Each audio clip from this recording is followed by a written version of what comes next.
మన ప్రభువును రక్షకుడును పరిశుద్ధుడైన ప్రభు యేసుక్రీస్తు ప్రభువుల వారి పరిశుద్ధ నామమున ప్రియమైన మీ అందరికీ ఉదయకాల శుభములు. 91వ దావీదు కీర్తన 14వ వచనం. అతడు నన్ను ప్రేమించున్నాడు గనక నేను అతన్ని తప్పించను. అతడు నా నామమును ఎరిగిన వాడు గనక నేను అతన్ని గనపరచను. తప్పించేదను, గనపరచదను. దేవుడు మాట్లాడుతున్నాడు. తప్పించదను. ఎందుకు తప్పించేదను? అతడు నన్ను ప్రేమించుతున్నాడు కాబట్టి నేను అతన్ని తప్పించదను. అపాయం నుండి తప్పించుతాను, శోధల నుంచి తప్పించదను, పాపం నుండి కూడా నేను తప్పించదు. అటు తప్పించేవాడేవాడుగా ఉంటాడు. ఎందుకంటే అతడు నన్ను ప్రేమించే వ్యక్తి, ప్రేమించేగాను వాడిగా ఉంటున్నాడు, నన్ను ప్రేమిస్తున్నాడు కనుక నేను అతన్ని తప్పించదు. అతడు నా నామమును ఎరిగిన వాడు కనుక నేను అతన్ని గనపరచదు. తప్పించి గనపరిచే దేవుడు.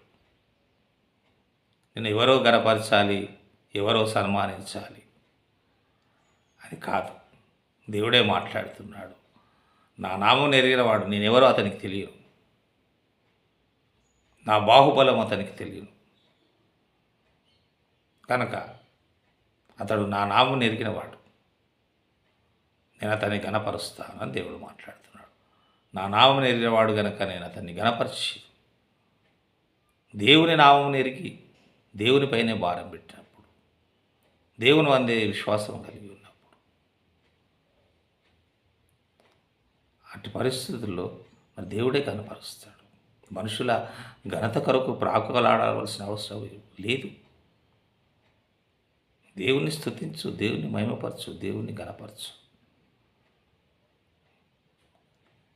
దేవుని నామం మరి ఎంతో గొప్ప నామం.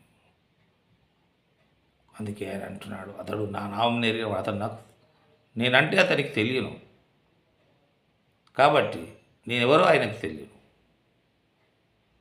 నా నామం ఎరిగినవాడు. కొన్ని సందర్భాల్లో, కొన్ని పరిస్థితుల్లో మనం కొందరి పేర్లను వాడుకుంటుంటాం. అక్కడ మనకేమైనా దొరుకుతుందేమో అని, వారు తెలుసు, వీరు తెలుసు అని చెప్పుకుంటాం. గొప్పవారి పేరు చెప్పుకుంటాం, మన పనులు తొందరగా అవుతాయని.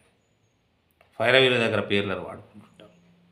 ఇంకా దేవుడు మాట్లాడుతున్నాడు, నా నామం ఎరిగినవాడు, ఇంకెవరి నామం ఆయనకు తెలియదు కాబట్టి నేను అతన్ని కనపరిచాను.